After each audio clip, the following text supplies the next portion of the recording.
Good morning साथियों, मैं रमेश कुमार संकल्प कंपटीशन क्लासेस के ऑनलाइन चैनल में आपका स्वागत करता हूं। आज की क्लास संविधान की अपनी कंटिन्यू रहेगी। पिछली क्लास में अपने भारतीय संविधान के बारे में चर्चा की, ईस्ट इंडिया कंपनी के बारे में चर्चा की। इसके बाद में दो युद्ध हुए थे, प्लासी का युद्ध और एक बक्सर का युद्ध। बक्सर के युद्ध के बाद में ईस्ट इंडिया कंपनी ने भारत में शासन करना प्रारंभ कर दिया और इस शासन के साथ ही भारत में पहली बार कोई ब्रिटिश संसद से एक कानून बनकर आता है जो 1773 का रेगुलेटिंग एक्ट होता है।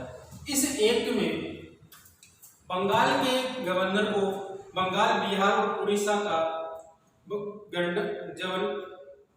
गवर्नर जनरल बना दिया जाता है तथा इनकी सहायता के लिए एक 4 सदस्य समिति बनाई जाती है और इन दोनों पर निगरानी रखने के लिए कोलकाता में सुप्रीम कोर्ट की स्थापना की जाती है, जिसमें 3 अन्य न्यायाधीश और एक मुख्य न्यायाधीश होता है।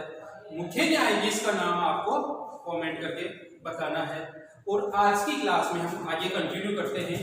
अब देखिए 1773 के रेगुलेटिंग एक्ट के बाद एक आता है 1781 का एक्ट, 1781 का एक्ट। इस एक्ट में क्या होता है ये देखिए। इस एक्ट में यह होता है कि जो 1773 के रेगुलेटिंग एक्ट में कुछ खामियां होती है, उन खामियों को पूरा करने के लिए इस एक्ट को लाया जाता है। इसलिए इस एक्ट को संशोधनात्मक एक्ट या पूरक एक्ट भी कहा जा सकता है। तो इसमें मुख्य रूप से देखिए 1773 के रेगुलेटिंग एक्ट की खामियों को दूर करने के लिए 1773 का जो रेगुलेटिंग एक्ट था उसकी मुख्य खामी थी वो ये थी कि कोलकाता में जो सुप्रीम कोर्ट की स्थापना की गई उसके कार्य क्षेत्र का विवरण नहीं था, यानी कार्य क्षेत्र क्या क्या रहेगा इसका उल्लेख नहीं था। तो इस 1781 के एक्ट में सुप्रीम कोर्ट को अपने कार्य क्षेत्र बताया गया। इसके आधार पर 1773 का रेगुलेटिंग एक्ट कंटिन्यू रहा। यह मुख्य रूप से 1781 का एक्ट था। इसके बाद में जो मुख्य रूप से जो एक्ट आता है और इम्पोर्टेंट है उसके बारे में अपन चर्चा करेंगे। अब देखिए इस एक्ट को सबसे पहले इम्पोर्टेंट बात है इसकी 1784 का पिट्स इंडिया एक्ट।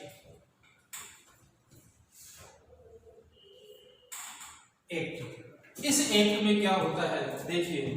पिट्स एक्ट है वो ब्रिटिश संसद से पारित होता है और इसको पारित करने वाला या ये कह सकते हैं उस समय ब्रिटिश प्रधानमंत्री कौन था, तो वो था विलियम पिट्स। कौन था साथियों? विलियम पिट्स था। विलियम पिट्स ने देखिए 1784 का एक्ट पारित किया जो भारत में लागू हुआ और इसका जो मुख्य कार्य था या इसका मुख्य जो उद्देश्य था वो ये था भारत में द्वेष शासन लागू करना। भारत में द्वेष शासन लागू करना। द्वेष शासन का मतलब क्या हो गया?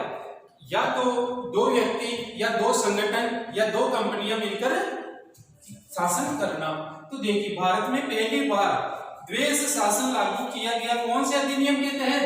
1784 के पिट्स इंडिया एक्ट के तहत क्या किया गया? भारत में द्वेष शासन लागू किया गया। इस द्वेष शासन में क्या किया गया देखिए। इस द्वेष शासन में ब्रिटिश संसद से भारत में 6 सदस्य भेजे गए। कितने सदस्य भेजे गए?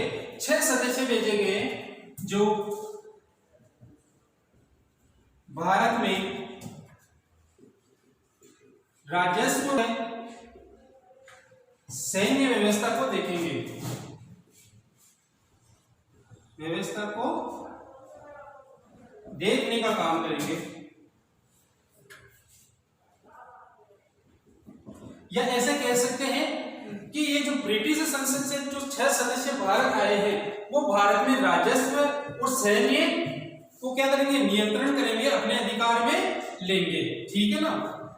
कहां कितने सदस्य आए? 6 सदस्य आए। और कहां से आए? ब्रिटिश संसद से आए। अब देखिए, एक तो ये सदस्य आ गए और एक भारत में पहले से ईस्ट इंडिया कंपनी काम कर रही है, तो दो लोग मिलकर या दो संगठन मिलकर काम कर रहे हैं या नहीं कर रहे? क्योंकि ईस्ट इंडिया कंपनी में अपने देखा था पहले वाले वीडियो में कि ईस्ट इंडिया कंपनी ब्रिटिश व्यापारियों की एक प्राइवेट कंपनी या निजी कंपनी थी, और ब्रिटिश संसद से जो सदस्य भेजे गए वो भारत में राजस्व और सैन्य व्यवस्था को देखेंगे, उनको क्या करेंगे? नियंत्रण करेंगे।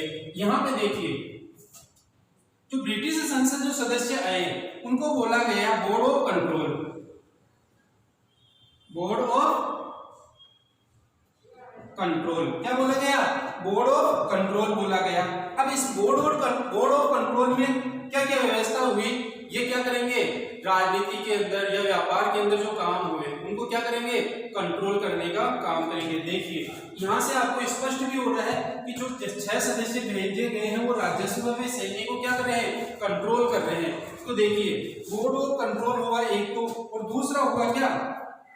एक देखिए, जो ईस्ट इंडिया कंपनी थी वो भारत में राजनीतिक व्यवस्था को देखेगी या शासन की व्यवस्था को यहाँ पे क्या देखा जाएगा। तो इस प्रकार से हम ये कह सकते हैं कि एक ईस्ट इंडिया कंपनी हो गई, ठीक है ना? ईस्ट इंडिया कंपनी हो गई। इस प्रकार से दो लोग मिलकर क्या कर रहे हैं? भारत में शासन कर रहे हैं। अब देखिए, इसकी कुछ घटनाएं और भी घटी है, इसके बारे में अपन चर्चा करते हैं। देखिए, उतार लीजिए इसको, स्क्रीन शॉट ले लीजिए इसको।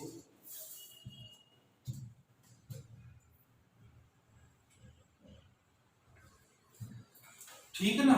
ये बोर्ड ऑफ डायरेक्टर रहा, बोर्ड ऑफ डायरेक्टर। अब देखिए, ये व्यापारिक मामलों को देखेंगे और ये राजनीतिक मामलों को देखेंगे, ये राजनीतिक मामलों को देखेंगे, ये व्यापारिक मामलों को देखेंगे। इस प्रकार से देखो, ब्रिटिश संसद में क्या हुआ? जो एक्ट पारित हुआ, इस एक्ट में द्वैध शासन लागू किया गया, और द्वैध शासन में क्या हुआ है? बोर्ड ऑफ कंट्रोल की स्थापना हुई और एक बोर्ड ऑफ डायरेक्टर की स्थापना हुई। इस दोनों के अंदर क्या करेंगे? दोनों क्या कर रहे हैं? देखिए, यहाँ पे बोर्ड ऑफ कंट्रोल तो भारत में राजस्व और सैन्य को कंट्रोल कर रहे हैं, ठीक है ना, राजनीति को, और दूसरा एक व्यापार को कंट्रोल कर रहा है।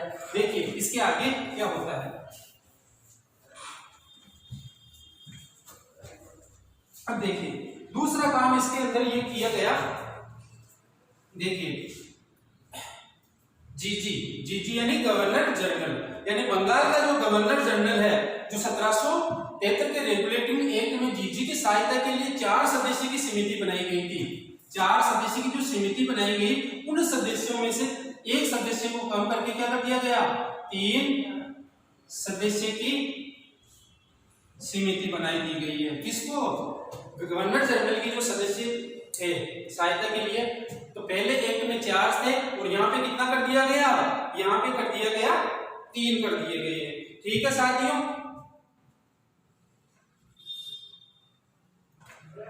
साथ ही बंगाल और उड़ीसा को पूर्ण रूप से गवर्नर जनरल देखने लग गया, गवर्नर जनरल देखने लग गया। इस प्रकार से मैं ये कह सकता हूं कि कंपनी, क्योंकि पूर्ण रूप से कंपनी के अधीन हो गया ये, और जो गवर्नर जनरल था ये किसके प्रति उत्तरदायित्व था? ये था ब्रिटिश संसद के, ब्रिटिश संसद को रिपोर्ट करेगा। इस प्रकार 1784 के पीट्स एक्ट के अंदर इसको पारित करने वाला जो प्रधानमंत्री था ब्रिटिश का, वो विलियम पिट्स था। यहाँ पे भारत में, यहाँ से इंपोर्टेंट जो क्वेश्चन बनता है साथियों, ये बनता है कि कौन से अधिनियम के तहत भारत में पहली बार द्वैध शासन लागू किया गया। तो कौन से 1784 के। दूसरा क्वेश्चन अगर पूछ सकता है तो ये पूछ सकता है वो कि भारत में द्वैध शासन लागू होने के समय ब्रिटेन का प्रधानमंत्री कौन था। तो विलियम पिट्स था, उसी के नाम से इस एक्ट का नाम रखा गया। ठीक है साथियों, यह आपका 1784 का एक्ट है, इसको उतार लीजिए, फिर अपन आगे बढ़ते हैं।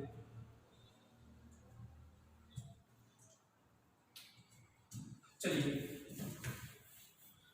अब देखिए यहां से एक और आता है और इतना इंपॉर्टेंट नहीं है, फिर भी देख लेते, छोटा सा है।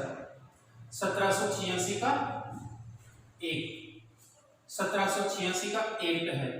इस एक्ट में क्या हुआ देखिए, इस एक्ट में यह हुआ कि पहले गवर्नर जनरल की सहायता के लिए जो समिति बनाई गई, तो कोई भी निर्णय लिया जाएगा तो समिति के साथ लिया जाएगा, तो उसी के अनुसार कार्य होंगे। लेकिन इस एक्ट में क्या कर दिया गया, इस एक्ट में यह कर दिया गया कि विशेष परिस्थितियां आने पर गवर्नर जनरल और समिति के द्वारा लिए गए निर्णय को गवर्नर जनरल बदल सकता है और दूसरा निर्णय लेने का इसको क्या दिया गया, अधिकार दिया गया है। यही इस एक्ट का काम हुआ इस एक्ट के अंदर। तो ये देखिए, गवर्नर जनरल को समिति का निर्णय बदलने या रद्द करने का अधिकार दिया गया। ठीक है साथियों, और विशेष परिस्थितियां आने पर, ध्यान रखिए, ये विशेष परिस्थितियां आने पर ही बदल सकता है। विशेष परिस्थिति में निर्णय लेने का अधिकार कौन से एक्ट में, 1786 के एक्ट में। इस एक्ट में ये कार्य हुए हैं साथियों। तो देख लीजिए, अब तक आपने जो देखा 1773 का रेगुलेटिंग एक्ट देखा, उसके बाद 1781 का एक्ट देखा जिससे संशोधन किया, पूरक एक्ट बोला गया। उसके बाद 1784 का एक्ट, 1784 का एक्ट को बोला गया आपके पिट्स एक्ट बोला गया। इसके अंदर ब्रिटिश संसद में विलियम पिट्स ने क्या किया, विलियम पिट्स ने पारित किया और भारत में लागू किया। इस समय वो प्रधानमंत्री था, कहां का, इंग्लैंड का। भारत में पहली बार द्वैध शासन लागू हुआ कौन से, 1784 के पिट्स एक्ट में, जिसमें क्या करेंगे, ब्रिटिश संसद से 6 सदस्य भारत आते हैं जो भारत में राजस्व और सैन्य व्यवस्था को नियंत्रण करते हैं, उसकी देखभाल करते हैं, और जिसको बोला गया बोर्ड ऑफ कंट्रोल। दूसरा क्या है, बोर्ड ऑफ डायरेक्टर या कोर्ट ऑफ डायरेक्टर, जो क्या करेगा, व्यापारिक मामलों को देखेगा, जिसको ईस्ट इंडिया कंपनी देख रही थी। इसी के साथ इस एक्ट में हुआ कि गवर्नर जनरल की सहायता के लिए जो 4 सदस्य की समिति थी उसको 3 सदस्य की समिति कर दी गई, और इसी के साथ में बंगाल और उड़ीसा को पूर्ण रूप से कंपनी के अधीन कर दिया गया। ठीक है साथियों, और उसके बाद आपका आया चौथा एक्ट आया, वो 1786 का एक्ट, जिसके अंदर गवर्नर जनरल को विशेष परिस्थितियां आने पर समिति द्वारा ली गई निर्णय को बदलने या रद्द करने के साथ ही दूसरा निर्णय लेने का अधिकार दिया गया है।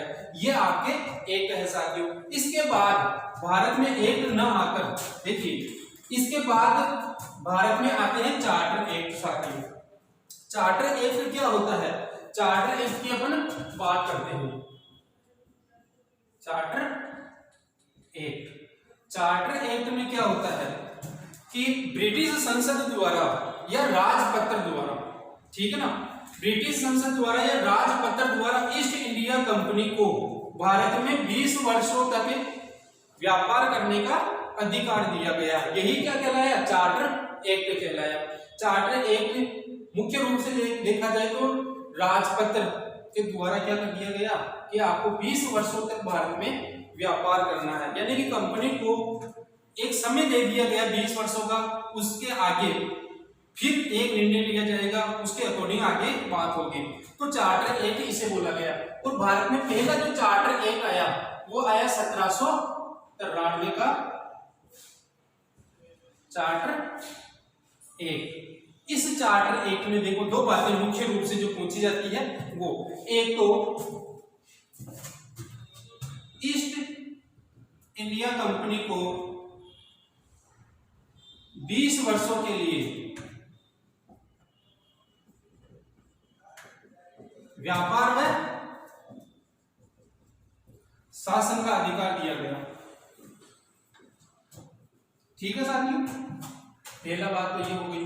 और दूसरी बात यहाँ पे सबसे इंपॉर्टेंट जो बात हुई वो है कि बंगाल का, क्योंकि अभी बंगाल में ही है अपन, बंगाल का गवर्नर जनरल यानी कि जीजी वही बन सकता है, वही बन सकता है जिसे भारत में 12 वर्षों का रहने का अनुभव हो। यानी कि भारत में अब बंगाल का जो गवर्नर जनरल जो बनेगा वही बनेगा जो भारत में 12 वर्षों तक रह रहा है, यानी उसको अनुभव है।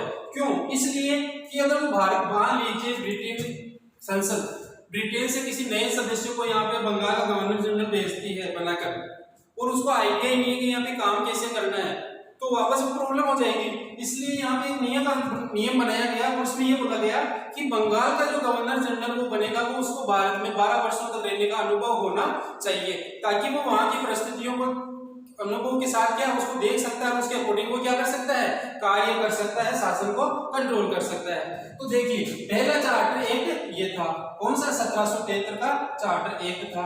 इसके बाद में देखिए साथियों, अगर अपने चार्टर एक्ट में ये पढ़ा था कि 20 वर्षों के लिए इसको क्या किया गया, शासन और व्यापार करने का अधिकार दिया गया। तो देखिए 1793 का चार्टर एक्ट की बात आता है, इसके 20 वर्ष बाद की बात कर रहे तो 1813 का चार्टर एक्ट। इस चार्टर एक्ट में देखो क्या क्या बातें होती है। पहली बात करते हैं अपन, इंपॉर्टेंट जो बात है,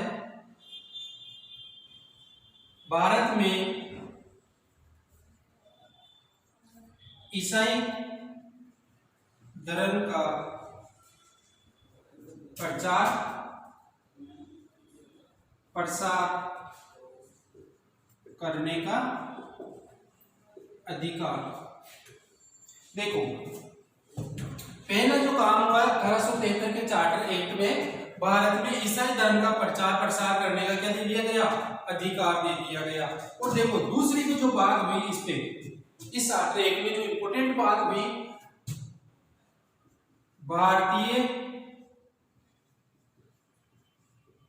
शिक्षा पर प्रत्येक वर्ष 1 लाख रुपए खर्च करेंगे। कौन?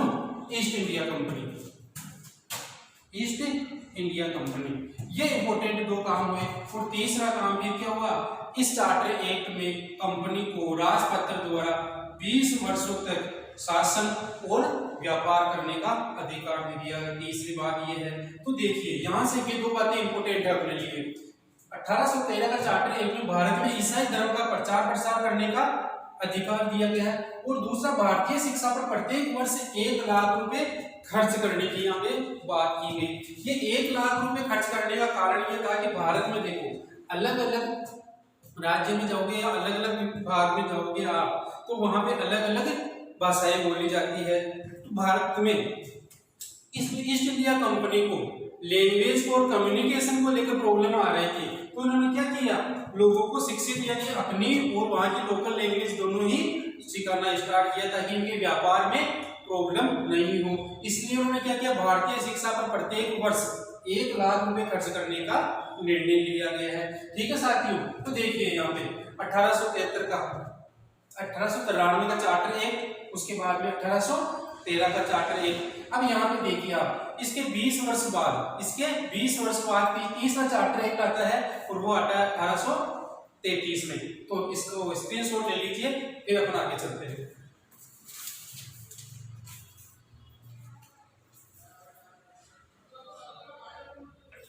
चलो देखिए,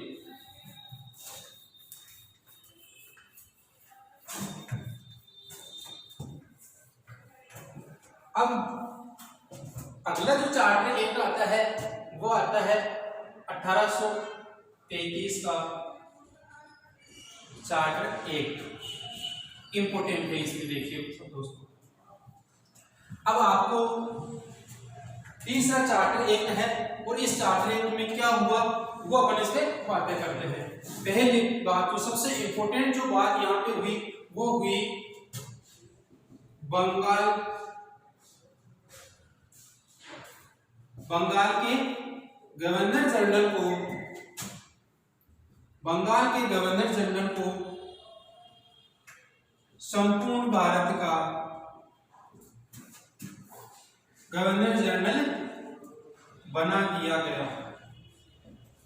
पहले इस चार्टर एक्ट में क्या हुआ कि जो बंगाल का गवर्नर जनरल हुआ करता था उसे अब संपूर्ण भारत का गवर्नर जनरल बना दिया गया। इसका मतलब अपन ये कह सकते हैं कि ईस्ट इंडिया कंपनी और ब्रिटिश संसद मिलकर लगभग पूरे भारत पर यहाँ पे व्यापार तो कर ही रहे थे और शासन कर रहे थे, यानी कि यहाँ जाते यहाँ तक आते आते संपूर्ण भारत पर स्टार्टिंग में आपको पता है बंगाल, बिहार और उड़ीसा तक सीमित थे, फिर धीरे धीरे बढ़ते गए। तो अब देखिए 1833 के चार्टर एक्ट में क्या कर दिया गया कि जो बंगाल का गवर्नर जनरल था उसको संपूर्ण भारत का गवर्नर जनरल बना दिया गया। अब देखो साथियों, मेरा एक क्वेश्चन है आपसे यहाँ पे कि बंगाल का प्रथम गवर्नर जनरल कौन था, ये आपको कमेंट करके बताना है। और यहाँ पे भी देखिए, अब यहाँ से सवाल आता है भारत का प्रथम गवर्नर जनरल कौन था भी। अब देखो यहाँ पे है लॉर्ड विलियम बेटिंग।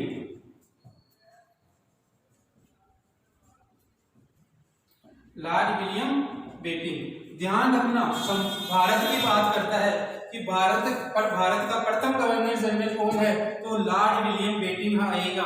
और पहले वाला जो आया था 1773 के अंदर रेगुलेटिंग एक्ट में बंगाल का गवर्नर जनरल जो बनाया गया था वो केवल बंगाल, बिहार और उड़ीसा तक ही सीमित था, न कि संपूर्ण भारत का था।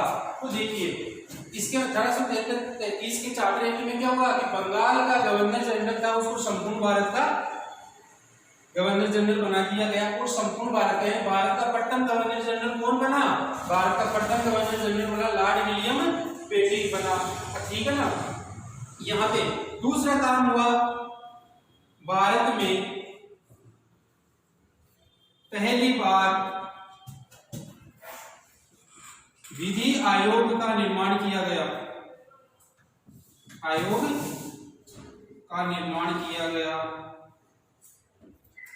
प्रतिविधि आयोग का निर्माण किया गया, यानी कि अब भारत में कानून बनने का काम यही पे होगा, विधि निर्माण, यानी विधि का मतलब कानून होता है। और यहाँ पे एक आयोग बनाया गया है जो यहाँ पे भारत के छोटे मोटे जो कानून है वो यहीं से पारित किए जाएंगे। अब देखिए साथियों, यहाँ से सवाल करता है कि भारत में प्रतिविधि आयोग का निर्माण या आयोग का स्थापना कौन से चार्टर एक्ट में या अधिनियम में हुआ, तो 1833 के चार्टर एक्ट में हुआ। दूसरा सवाल आपसे ये भी पूछ सकता है कि भारत में विधि आयोग का निर्माण किसके काल में किया गया, तो लॉर्ड विलियम बेटिंग के काल में किया गया। किसके काल में, लॉर्ड विलियम बेटिंग के काल में किया गया, ठीक है साथियों।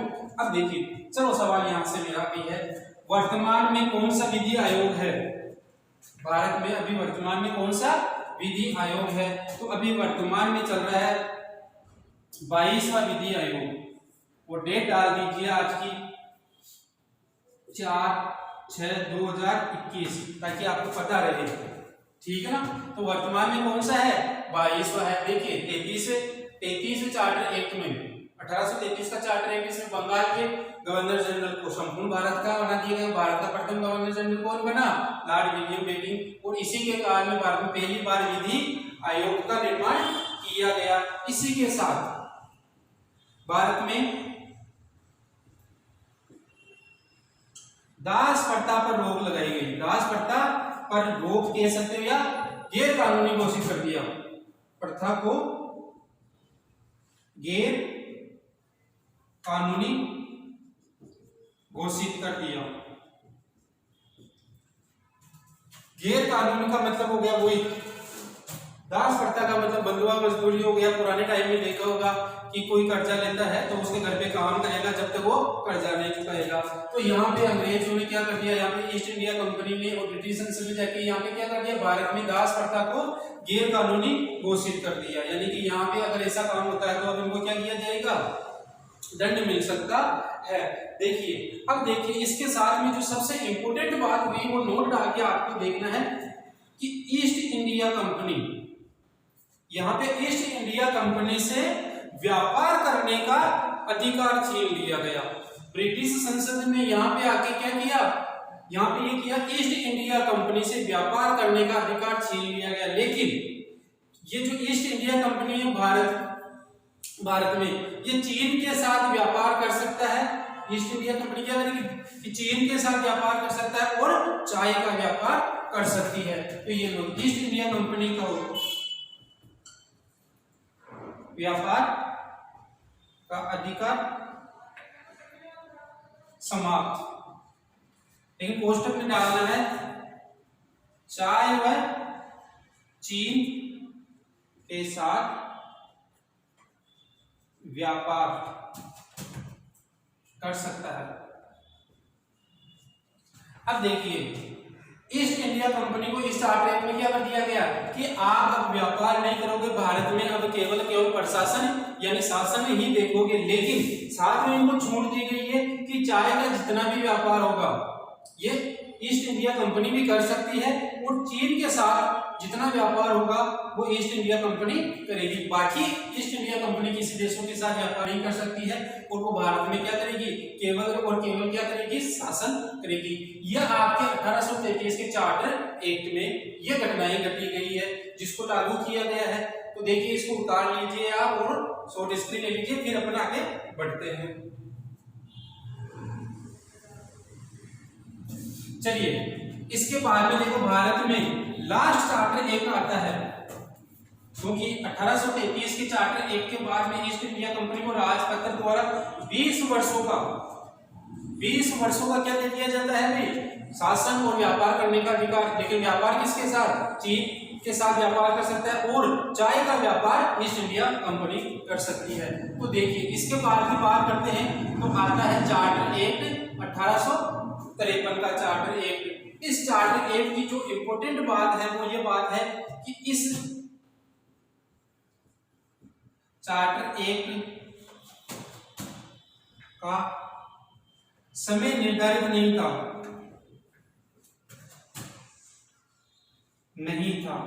यानी कि अब तक जितने 3 चार्टर एक्ट आए थे उसमें 20-20 वर्षों का समय निर्धारित किया गया था। लेकिन 1853 का जो चार्टर एक्ट आया था इसमें किसी तरह का कोई समय की पाबंदी नहीं दी गई है। यानी कि जब तक चल रहा है ठीक है, नहीं चलता है उसी दिन इसको क्या कर दिया जाएगा, समाप्त कर दिया जाएगा। पहली विशेषता तो इसकी ये थी और इसकी आगे की विशेषता थी ये, भारत में सिविल सेवा प्रतियोगिता भर्ती को खुली प्रतियोगिता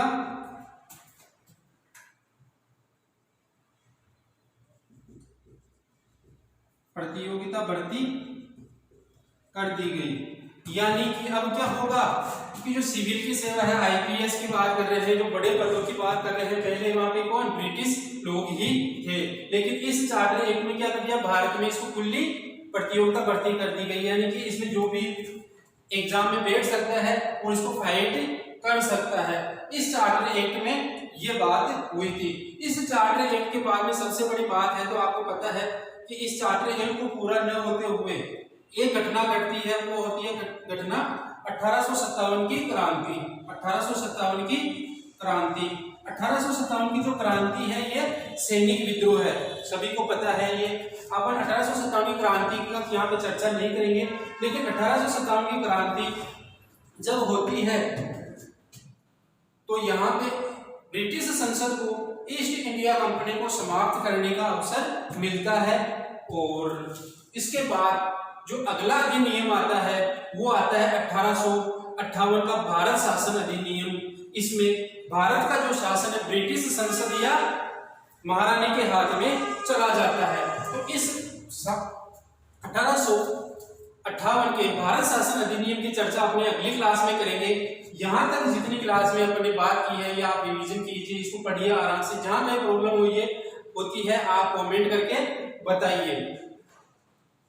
जय हिंद साथियों।